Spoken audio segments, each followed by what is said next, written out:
Kylie Hodges here with Josh Adam Meyers, creator of the Goddam Comedy Jam, and he's the man of the hour because people deliver him drinks during an interview. How you doing, Josh? I am good. Thank you for interviewing me. The dynamic of the show is wild. I've never experienced a comedy show like this. So can you tell everybody a little bit about what makes this the Goddam Comedy Jam and why it's so unique?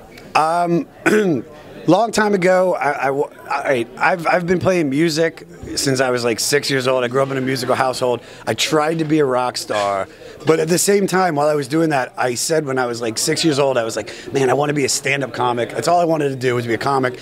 But music came so easy. Do you know what I mean? It's just, it was like the one thing that I was like, oh, I'm good at this. Not to sound cocky, but I am.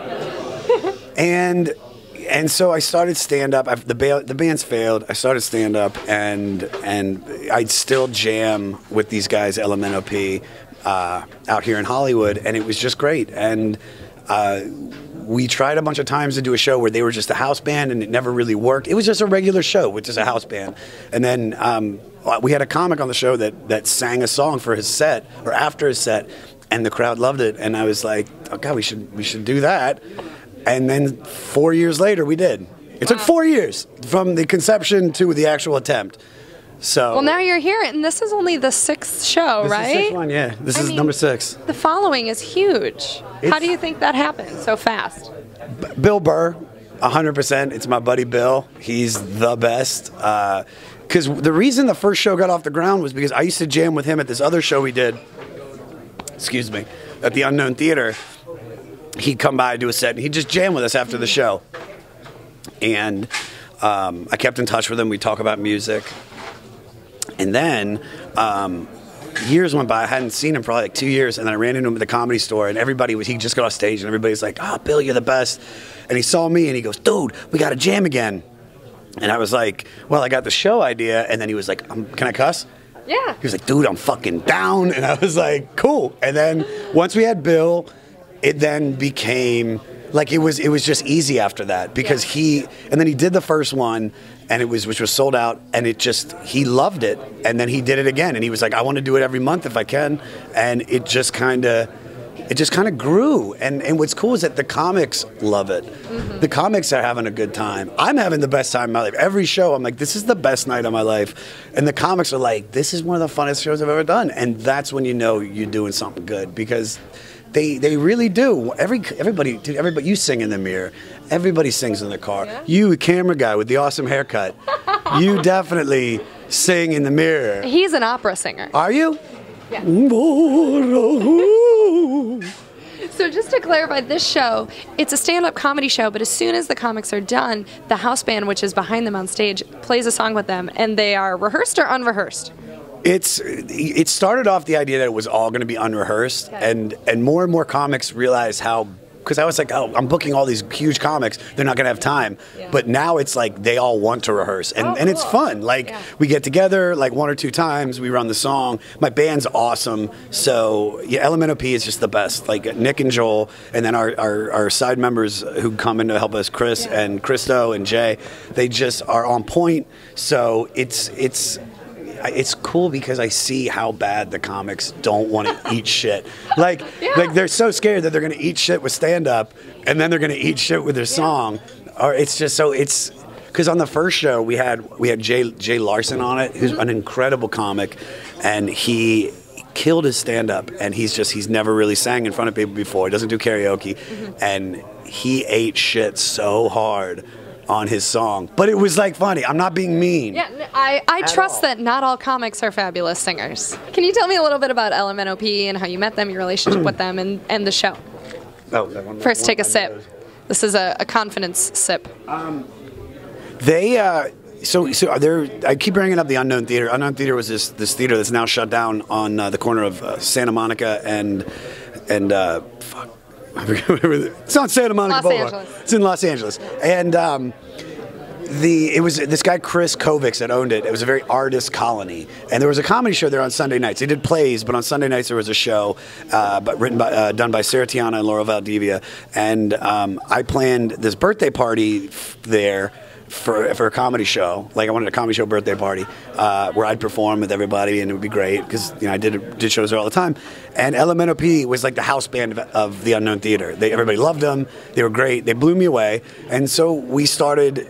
We figured out we'd do a couple songs. We'd do a couple Beatles songs, and then. Every time I started putting my own show together as a young comic, the whole idea is you start your own show. I was like, well, I want Elemento P. Yeah. And so they're going to bring people on and off.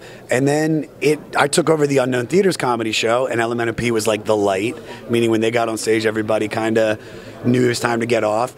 And it was just, we start writing songs, and it was funny. And like I said, I'm a better rock star than I am comic. I'm a good comic. I'm a good comic. I've done some things. But I'm the happiest when I'm singing and I'm playing music because there's a connection. I don't care what the audience thinks. With their stand-up, you don't care, but you care. Yeah. Because if they don't laugh, then it sucks. With music, it's just the best. It's the best. You could be the biggest dickhead on stage, and if you sing a good song, they're like, well, he fucking knows how to sing. And so Elemento P and I just kept in touch, and we played, and then I kept mentioning how we wanted to do this show, and recently we started jamming, and then Burr got on board, and then here we are. And what is your favorite song that you've ever sang with the band on the show? We do one of the best versions of Helter Skelter by the Beatles. We just killed it. There's so many. The funnest one I've ever sang that I think we sound the best at, which I don't like the band, but I love the song, is Where the Streets Have No Name by U2. Okay. Like, we just kill it. Because it's a three-piece band, and we just kill it.